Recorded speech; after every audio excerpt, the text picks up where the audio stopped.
Assalamualaikum warahmatullahi wabarakatuh. Bismillahirrahmanirrahim.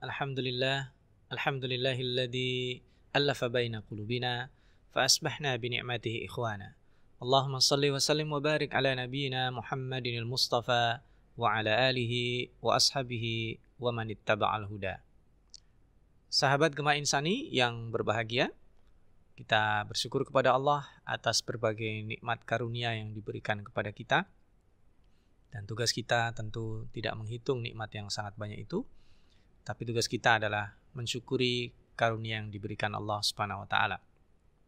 Nikmat yang paling mahal yang diberikan Allah kepada kita adalah nikmat beriman.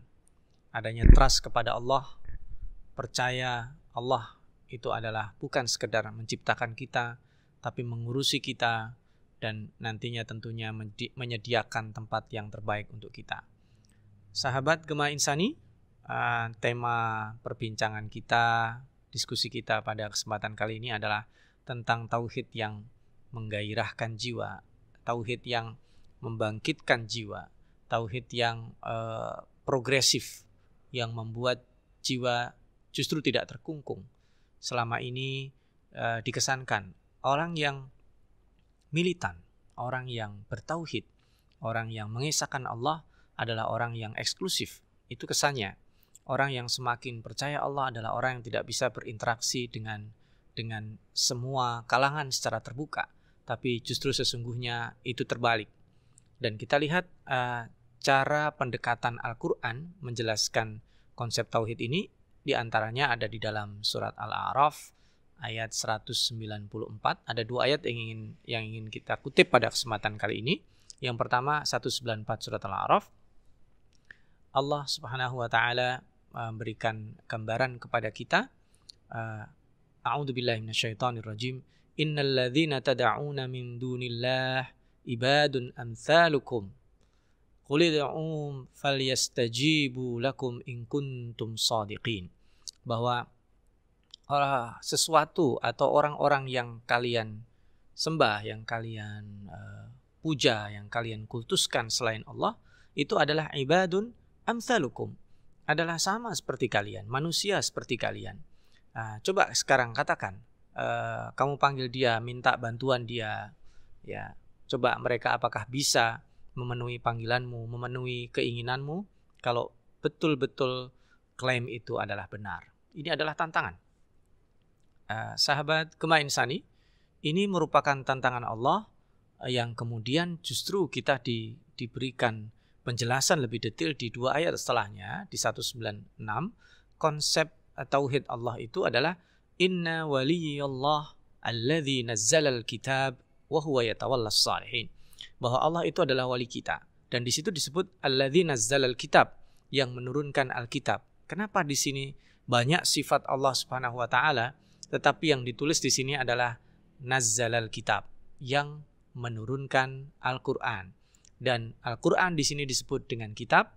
Kedua, nazzala menggunakan fiil, disebut dengan ada huruf tasydidnya, ya. Kenapa tidak alladzi anzala? Apa bedanya anzala dengan nazzala? Secara kebahasaan, nazzala itu turunnya berproses. Karena Al-Qur'an tidak diturunkan langsung brek begitu saja. Sahabat Gema Insani, jadi satu kayak orang beli buku, ya, datang ke kantornya Gema Insani, beli buku satu bawa pulang, enggak gitu. Al-Quran diturunkan itu berproses. Dari sejak 5 ayat surat Al-Alaq terus sampai surat terakhir yang diturunkan idza ja'a nasrullah, atau surat Al-Baqarah, di akhir-akhir surat Al-Baqarah yang turun terakhir, itu semuanya berproses. Dan karena proses itulah kemudian kita tahu, oh ternyata tauhid kepada Allah itu menjadikan Allah wali kita, pelindung kita, orang yang kita berikan loyalitas, maka Allah apa? Yatawallas shalihin. Allah pun akan mengurusi dan melindungi kita. Nah, konsep tauhid ini, karena itu lihat tasyahud kita, ketika kita berikrar itu tidak langsung wa ilahukum ilahu wahid. Kebanyakan di dalam risalah para nabi yang disampaikan itu.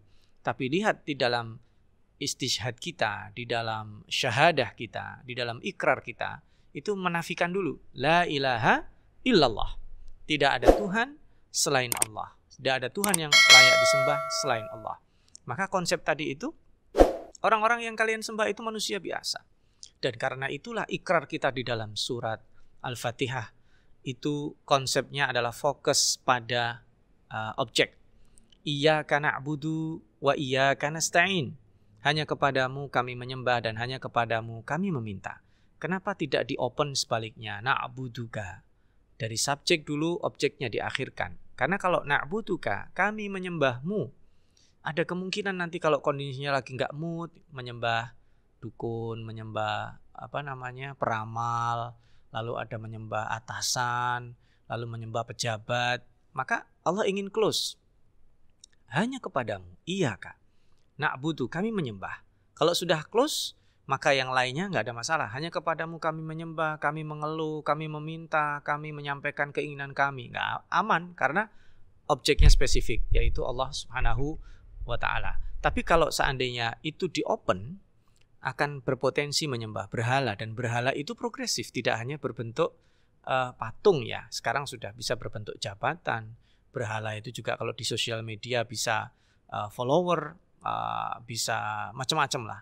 Nah, yang menarik adalah di paruh kedua di dalam Al-Fatihah itu iyyaka na'budu wa iyyaka nasta'in.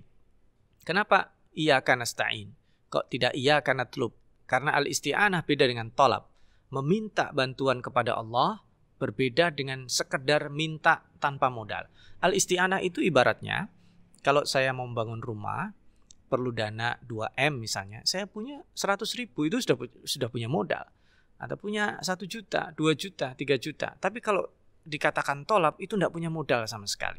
Dan Allah tidak menginginkan itu. Allah menginginkan orang itu punya modal usahanya.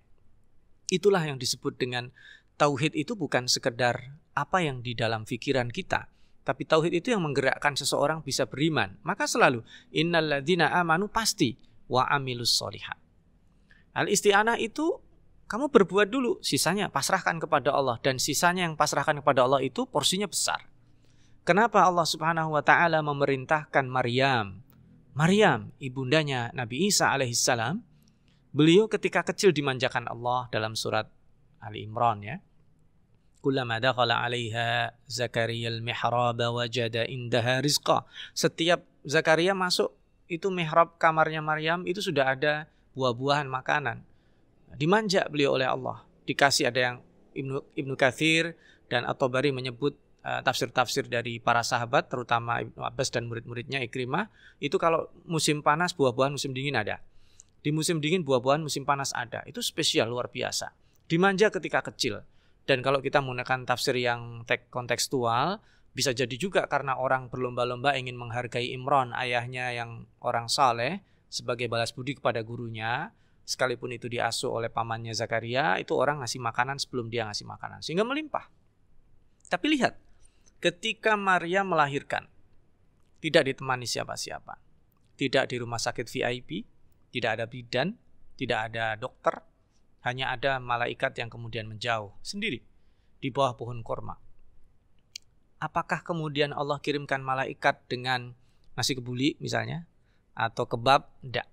Tapi justru di surat Maryam kita tahu apa yang Allah katakan. Allah mengatakan apa?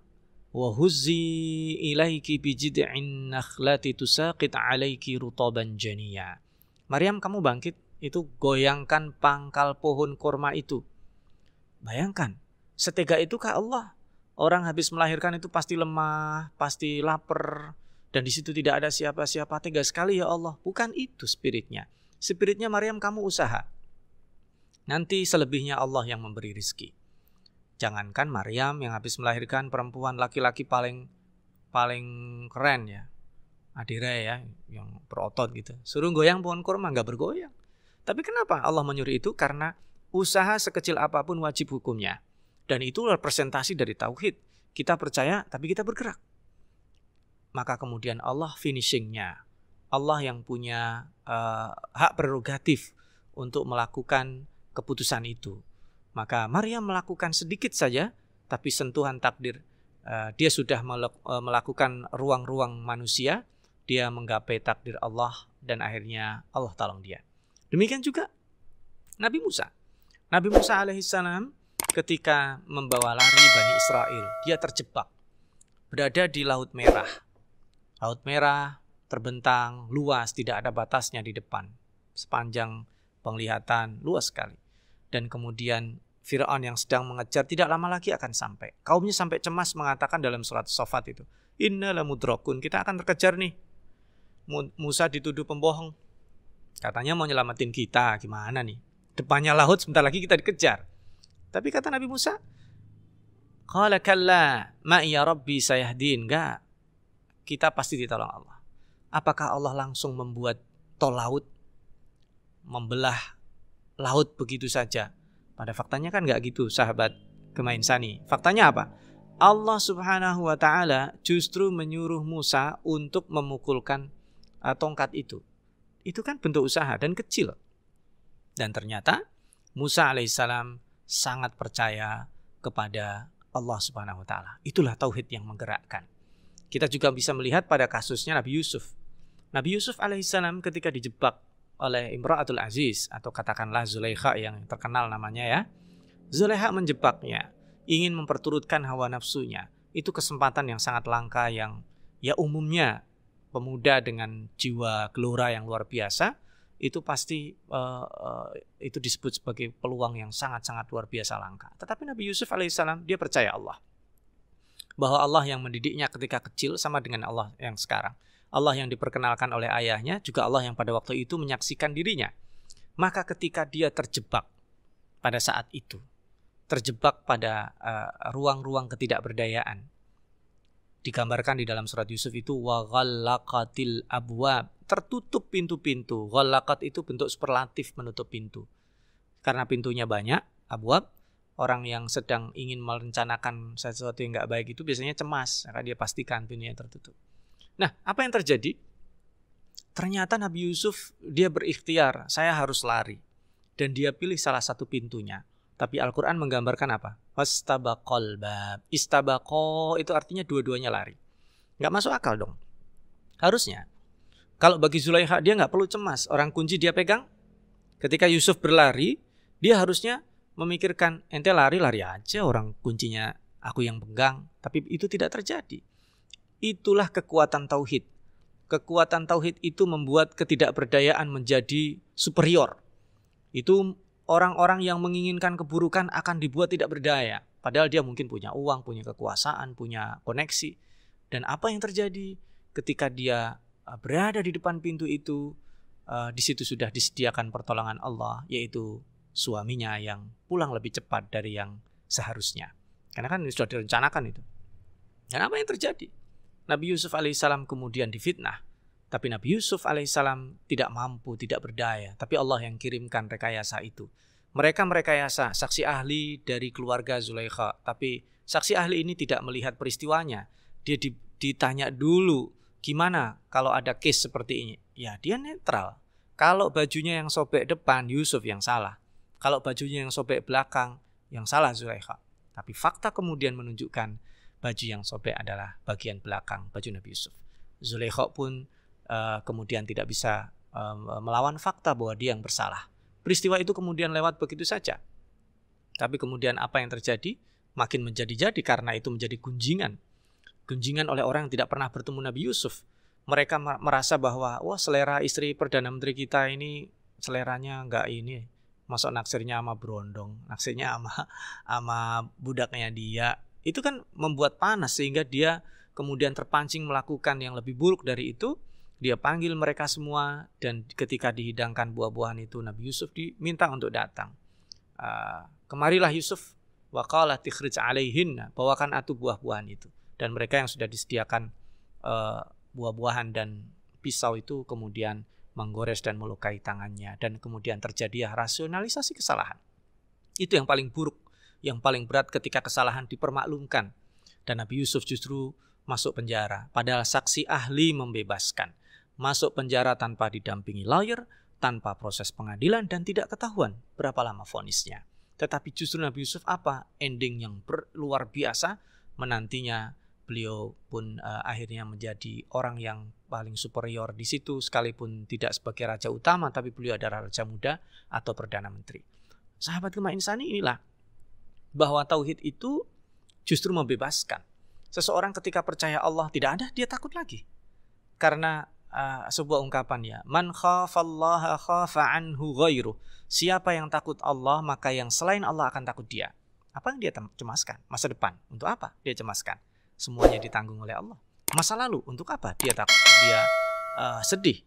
Ya, la khaufun alaihim wala hum yahzanun. Dia enggak punya kecemasan, khawatiran masa depan. Wala yahzanun, enggak punya rasa sedih karena semuanya bisa diperbaiki. Nah, sahabat Gemah Insani, inilah tauhid yang seharusnya menggerakkan kita. Innalladzina amanu wa amilus shalihat. Dia menggerakkan, progresif.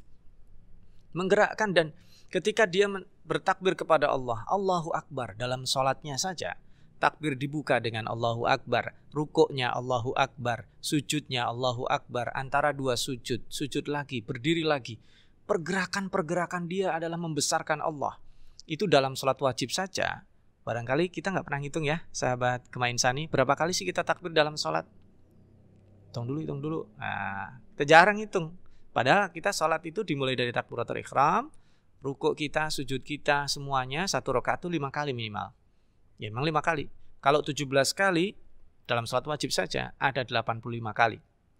Kita zikir Allahu Akbar setelah selesai sholat, itu 33 kali 5, 165, tambah 85, 250 kali tanpa sholat sunnah. Artinya, satu hari satu malam kita declare, kita klaim, kita umumkan, kita sampaikan kepada Allah, Engkau Maha Besar ya Allah. Nah, sekarang kita lihat realitanya. Benarkah Allah Maha Besar? Ketika kita sakit, yang diingat dulu Allah atau dokter atau rumah sakit? Ketika kita misalnya, naudzubillah ya, hari ini kemudian keluar positif COVID-19, langsung itu, cemas itu. Padahal dia positifnya tanpa gejala. Itu sudah langsung drop. Itu menandakan apa? Kita yang dilatih untuk trust kepada Allah pun masih belum bisa. Artinya rekayasa Allah untuk menjadikan Allah itu besar itu tidak ringan. Dan itu tidak mudah. Makanya kata Allah di dalam surat Fussilat apa? Innalladzina amanu tsumma istaqamu. Orang yang mengatakan Rabbunallah. Innalladzina qalu Rabbunallah tsumma istaqamu. Dalam surat Fussilat itu ya. Siapa yang mengatakan Rabbunallah dan dia istiqomah, maka akan sangat progresif menggerakkan tauhidnya itu, sehingga dia bisa melanjutkan peran-peran kontributifnya. Orang yang bertauhid kepada Allah, maka dia akan menjelma orang yang bermanfaat di sekitarnya. Lihatlah doa Nabi Ibrahim. Ya, Nabi Ibrahim berdoa kepada Allah ketika meninggalkan anak dan istrinya.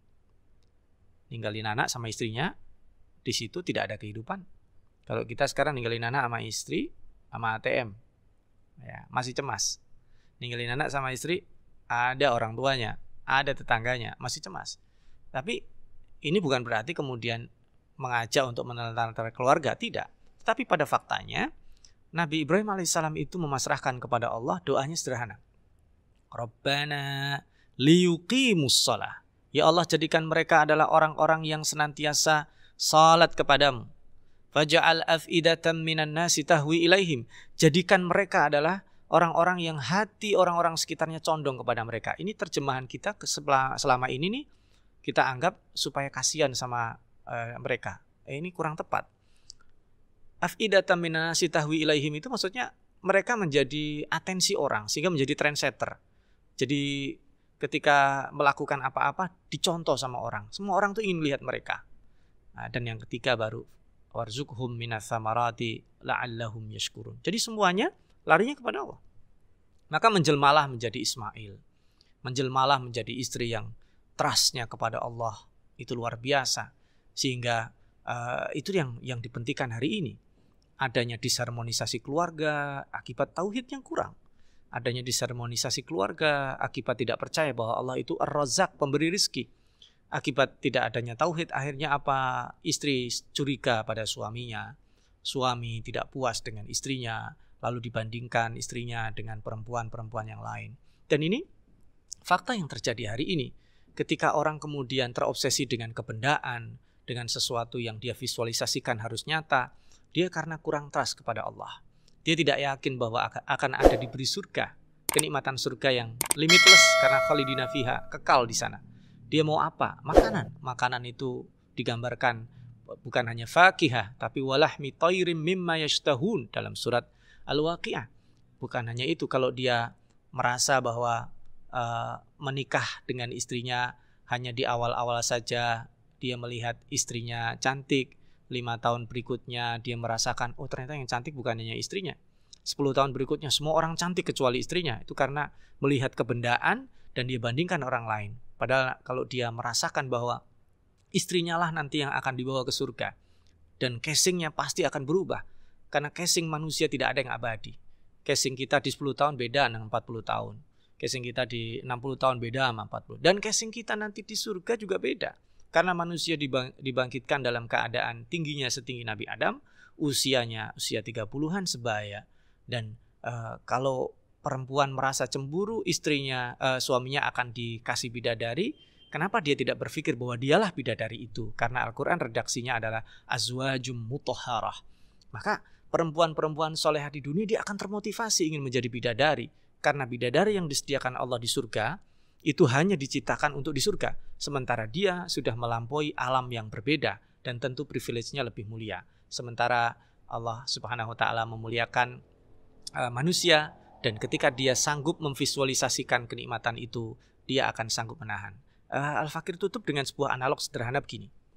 Kalau ada anak TK, siapa yang mau permen hari ini, ibu guru kasih 2 biji.